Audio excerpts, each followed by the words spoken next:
नमस्कार, सभी पेंशन धारकों का स्वागत है। आज की वीडियो में हम आपके लिए ईपीएस 95 पेंशन से जुड़ी दो बेहद महत्वपूर्ण और चर्चित अपडेट लेकर आए हैं। पहली अपडेट न्यूनतम पेंशन को 1,000 रुपये से बढ़ाकर 7,500 रुपये किए जाने की मांग से जुड़ी है। दूसरी अपडेट कम्यूटेशन की वसूली को लेकर केंद्र सरकार के नए स्पष्टीकरण पर आधारित है। इन दोनों खबरों का असर लाखों पेंशनर्स और उनके परिवारों पर पड़ सकता है, इसीलिए इस वीडियो को अंत तक जरूर देखें। आइए विस्तार से पूरी जानकारी जानते हैं। सबसे पहले बात करते हैं ईपीएस 95 न्यूनतम पेंशन को लेकर। लंबे समय से देश भर के पेंशनर्स न्यूनतम पेंशन बढ़ाने की मांग कर रहे हैं। लगातार बढ़ती महंगाई, दवाइयों का खर्च और रोजमर्रा की जरूरतों ने बुजुर्गों के लिए 1,000 रुपये मासिक पेंशन में गुजारा करना बेहद कठिन बना दिया है। यही कारण है कि संसद में एक बार फिर यह मुद्दा जोर शोर से उठाया गया। लाखों पेंशनर्स की निगाहें सरकार के जवाब पर टिकी हुई थी। सभी को उम्मीद थी कि इस बार कोई बड़ा फैसला सामने आ सकता है, लेकिन सरकार ने इस पर अपना स्पष्ट पक्ष रखा है। तारीख बर्दी कर रहे हैं। लोकसभा में एक सांसद द्वारा सरकार से सवाल पूछा गया कि क्या न्यूनतम ईपीएस 95 पेंशन को 1,000 रुपये से बढ़ाकर 7,500 रुपये करने पर विचार किया जा रहा है। साथ ही यह भी पूछा गया कि क्या पेंशनर्स को महंगाई भत्ता यानी डीए देने की कोई योजना है। सांसद ने बताया कि लगभग 80 लाख पेंशनर्स कई वर्षों से अपनी मांग सरकार के सामने रख रहे हैं। उनका कहना है कि वर्तमान पेंशन सम्मानजनक जीवन के लिए पर्याप्त नहीं है। इसी विषय पर सरकार से विस्तृत जवाब मांगा गया। यह सवाल पेंशनर्स के लिए काफी महत्वपूर्ण माना गया। सरकार की ओर से श्रम एवं रोजगार राज्य मंत्री ने संसद में जवाब देते हुए कहा कि फिलहाल न्यूनतम पेंशन को 7,500 रुपये करने का कोई प्रस्ताव सरकार के पास नहीं है। सरकार ने बताया कि ईपीएस 95 फंड की वित्तीय स्थिति इस समय मजबूत नहीं मानी जा रही है। फंड का मूल्यांकन करने पर भविष्य की पेंशन देनदारियों को लेकर वित्तीय दबाव सामने आया है। ऐसे में तत्काल पेंशन बढ़ाने का निर्णय लेना संभव नहीं बताया गया। यही वजह है कि फिलहाल कोई नई घोषणा नहीं की गई है। सरकार ने इस विषय पर अपना रुख साफ कर दिया है। सरकार ने यह भी बताया कि वर्तमान में मिलने वाली 1,000 रुपये की न्यूनतम पेंशन भी अतिरिक्त बजटीय सहायता के माध्यम से जारी रखी जा रही है।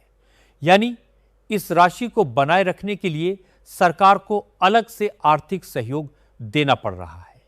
इसी कारण अचानक पेंशन में बड़ी बढ़ोतरी करना आसान नहीं है।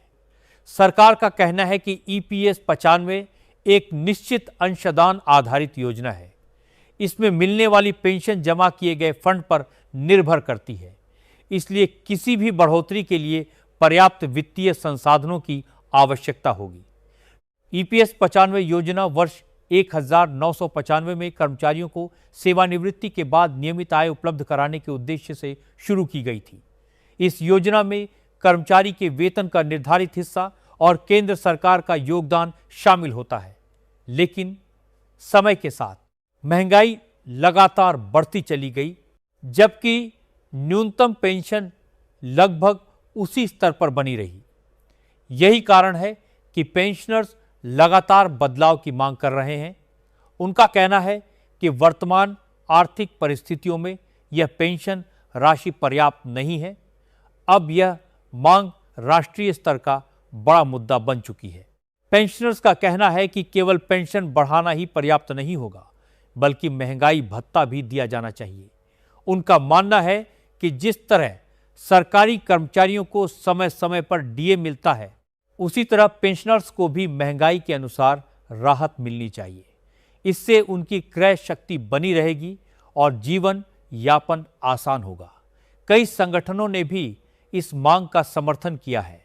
लगातार प्रदर्शन और ज्ञापन के माध्यम से यह मुद्दा उठाया जाता रहा है, लेकिन अभी तक इस पर अंतिम निर्णय नहीं लिया गया है। सरकार ने अपने जवाब में यह भी स्पष्ट किया कि ईपीएस 95 वेतन आधारित पेंशन योजना नहीं है, इसीलिए इसमें महंगाई भत्ता यानी डीए जोड़ना अनिवार्य प्रावधान नहीं माना जाता। यह पूरी तरह अंशदान आधारित योजना है, जिसमें जितना फंड उपलब्ध होगा उसी के अनुसार पेंशन का भुगतान किया जाएगा।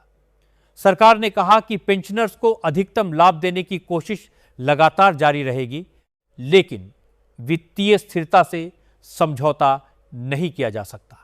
यही वजह है कि फिलहाल कोई नई व्यवस्था लागू नहीं की गई है। विशेषज्ञों का मानना है कि यदि भविष्य में न्यूनतम पेंशन को 7,500 रुपए तक बढ़ाना है तो इसके लिए फंड में अतिरिक्त धन की आवश्यकता होगी। यह धन या तो सरकार को उपलब्ध कराना होगा या फिर अंशदान व्यवस्था में बदलाव करना होगा। जब तक ऐसा नहीं होता तब तक इतनी बड़ी बढ़ोतरी करना कठिन माना जा रहा है। यही वजह है कि फिलहाल केवल मांग जारी है, लेकिन इस पर कोई अंतिम निर्णय नहीं लिया गया है। आने वाले समय में इस विषय पर फिर चर्चा हो सकती है। पेंशनर्स की नज़र अब सरकार के भविष्य के फैसलों पर बनी हुई है। अब बात करते हैं दूसरी बड़ी और राहत भरी खबर की, जो कम्यूटेशन से जुड़ी हुई है। केंद्र सरकार ने पेंशनर्स और उनके परिवारों के हित में एक महत्वपूर्ण स्पष्टीकरण जारी किया है। इस स्पष्टीकरण के बाद लाखों परिवारों की एक बड़ी चिंता दूर हो गई है। सरकार ने साफ कर दिया है कि विशेष परिस्थितियों में परिवार से कोई अतिरिक्त वसूली नहीं की जाएगी। इस फैसले को पेंशनर्स के लिए बड़ी राहत माना जा रहा है। आइए जानते हैं पूरा मामला क्या है।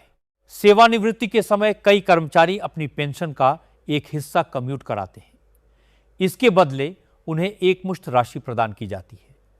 बाद में इस राशि की भरपाई के लिए उनकी मासिक पेंशन से लगभग 15 वर्षों तक कटौती की जाती है। निर्धारित अवधि पूरी होने के बाद उनकी पूरी पेंशन फिर से बहाल कर दी जाती है।